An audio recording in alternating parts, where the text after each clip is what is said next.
वृंदावनचे प्रेमानंद महाराज राधाराणीचे परमभक्त। त्यांच्या भजन आणि सत्संगामुळे ते जगभर प्रसिद्ध आहे। पहाटे 2 वाजता ते वृंदावनमध्ये परिक्रमेसाठी निघतात, तेव्हा त्यावेळी त्यांच्या दर्शनासाठी भाविक मोठी गर्दी करतात। विराट कोहली, अनुष्का शर्मा यांच्यासह अनेक सेलिब्रिटी प्रेमानंद महाराजांच्या सत्संगाला जातात। प्रेमानंद महाराजांचे विचारच नाही तर त्यांची जीवनशैली आणि आजारपण कायम चर्चेत असतं, कारण त्यांना गेल्या अनेक वर्षापासून किडनीचा आजार आहे। जिथं सामान्य माणूस किडनीशिवाय वर्षभरही निरोगी राहू शकत नाही, तिथं प्रेमानंद महाराज गेल्या 18 वर्षापासून किडनीशिवाय जगताय। काय आहे यामागची स्टोरी जाणून घेऊया। प्रेमानंद महाराज यांचा जन्म उत्तर प्रदेशातील कानपूरच्या अखरी इथं एका ब्राह्मण कुटुंबात झाला।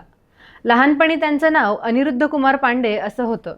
त्यांच्या घरात सगळेच देवाची भक्ती करायचे आणि याचाच प्रभाव त्यांच्या जीवनावर पडला आणि वयाच्या अवघ्या 13व्या वर्षी त्यांनी ब्रह्मचारी होण्याचा निर्णय घेतला। त्यानंतर त्यांनी घराचा त्याग करून ते संन्यासी झाले आणि नंतर ते वाराणसीला गेले। त्यावेळी त्यांची ओळख आर्यन ब्रह्मचारी अशी होती। त्यावेळी ते भिक्षा मागण्याऐवजी अन्न मिळालं तर खायचे, नाहीतर गंगाजलावर उपवास करायचे। तिथून एका संताच्या माध्यमातून ते वृंदावनला गेले। तिथं त्यांनी राधा वल्लभ संप्रदायात प्रवेश केला आणि श्रीकृष्ण भक्तीत आपलं जीवन समर्पित केलं। प्रेमानंद महाराज यांना ऑटोसोमल डॉमिनंट पॉलिसिस्टिक नावाचा किडनीचा आजार आहे।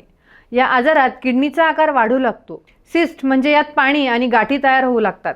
या गाठी हळूहळू वाढू लागतात आणि किडनी निकामी होते। यानंतर किडनीचं काम पूर्णपणे बंद झाल्यानंतर त्या व्यक्तीला डायलिसिसवर जगावं लागतं। प्रेमानंद महाराज आठवड्याभरात अनेकदा डायलिसिस करतात। त्यांचं डायलिसिस जवळपास 4 तास चालतं। किडनीच्या आजाराचा सामना करत प्रेमानंद महाराज दररोज भक्तांना भेटतात आणि मार्गदर्शन करतात। विशेष म्हणजे प्रेमानंद महाराज आपल्या एका किडनीला राधा आणि दुसऱ्या किडनीला कृष्ण म्हणतात। आपल्या शरीरात देवाचा अंश आहे असं ते मानतात। काय मग प्रेमानंद महाराजांना भेटायला तुम्हाला आवडेल का? कमेंटमध्ये नक्की सांगा।